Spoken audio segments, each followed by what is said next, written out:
बुलंदशहर में finance bank लूट मामले में मुख्य आरोपी बदमाश रवि ने अपने भाई को दिए 1,50,000 रुपए भी किए पुलिस ने बरामद। आरोपी के भाई परीक्षित को भी लूट की रकम बरामद करने पर बनाया आरोपी। आरोपी के भाई को भी पुलिस ने किया गिरफ्तार। बैंक लूट में पुलिस बैंक से लूटी गई पूर्ण धनराशि की बरामद। 2 अप्रैल को दिया गया था सयाना क्षेत्र के उज्जीवन स्मॉल फाइनेंस बैंक में लूट की घटना को अंजाम। पुलिस ने लूट में शामिल सभी आरोपी किए गिरफ्तार। एसएसपी संतोष कुमार ने प्रेस कॉन्फ्रेंस कर किया खुलासा।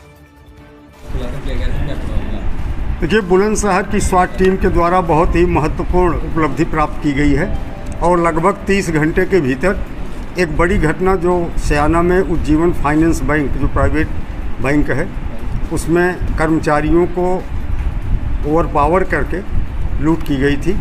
सीसीटीवी कैमरे में फुटेज प्राप्त हुए थे।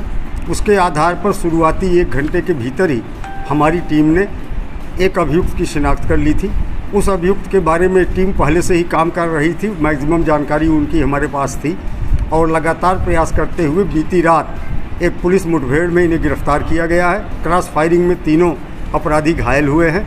इनके कब्जे से लूटी गई संपूर्ण धनराशि लगभग 11,73,500 रुपये बरामद हुए थे। एक जो मुख्य अभियुक्त है इसने अपने भाई को 1,05,000 रुपये कल दे दिया था और वो रुपए भी और उसके भाई को भी दूसरे जनपद से पुलिस गिरफ्तार करके ला रही है और 11,73,500 रुपये जो बरामद हुए हैं इसके अतिरिक्त 1,05,000 रुपये की और बरामदगी की गई है। इस गैंग ने एक और लूट की वारदात फरवरी महीने में की थी जिसमें लगभग 1 लाख रुपये इन्होंने लिए थे। उसमें से 55,000 रुपये की बरामदगी इसके अलावा कर ली गई है। एक ने कबूतर आज खरीद लिया था, उसमें और हम प्रयास कर रहे हैं कि शेष धनराशि की रिकवरी भी कर ली जाए। देखिए, इसमें से एक अभियुक्त जो है उस बैंक में खाता खोलने के लिए 1 माह पूर्व गया था। उसने देखा कि बैंक के कैशियर के पास एक खुले बक्से में, टिन का छोटा सा बक्सा है, उस खुले बक्से में ओपन में पैसे रखते थे और वो देखने के बाद इसके दिमाग में आया कि यहाँ पे लूट की वारदात करना आसान है क्योंकि आउटस्कर्ट पे ये बैंक है और सुरक्षा का कोई प्रबंध नहीं है। आरबीआई की गाइडलाइंस के बिल्कुल प्रतिकूल इनके द्वारा कार्य किया जा रहा है बैंक कर्मियों के द्वारा। इस संबंध में भी हम अग्रिम वैधानिक कार्रवाई और जो प्रशासनिक कार्रवाई है वो सुनिश्चित करेंगे क्योंकि आरबीआई की गाइडलाइंस है बैंक की सुरक्षा को लेकर के, उसका अनुपालन किसी भी रूप में बैंक के द्वारा नहीं किया जा रहा है। देखिए, शुरुआती दौर में चूँकि उस समय तक बैंक वालों ने गणना पूरी नहीं की थी, अनुमानित रूप से लगभग 18 लाख रुपये उन्होंने दिखाया था, लेकिन वो तीनों बैग जिसमें 2 बैग बैंक के कर्मचारियों के हैं, 1 बैग जो है ये अपराधी साथ ले गए थे।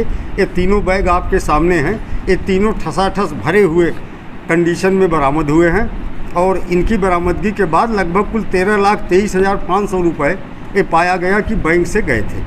शासन से कितने जो है इनाम की घोषणा की? इस प्रकरण में आईजी रेंज महोदय के द्वारा 50,000, एडीजी साहब ने भी घोषणा की थी 1 लाख की, लेकिन अपर मुख्य सचिव गृह महोदय के द्वारा पुलिस टीम को 1 लाख रुपए की पुरस्कार राशि घोषित की गई है, क्योंकि वरिष्ठतम अधिकारी के द्वारा जो पुरस्कार राशि घोषित की जाती है वही देय होती है। इसलिए माननीय अपर मुख्य सचिव के द्वारा जो घोषित पुरस्कार राशि है वो मान्य है।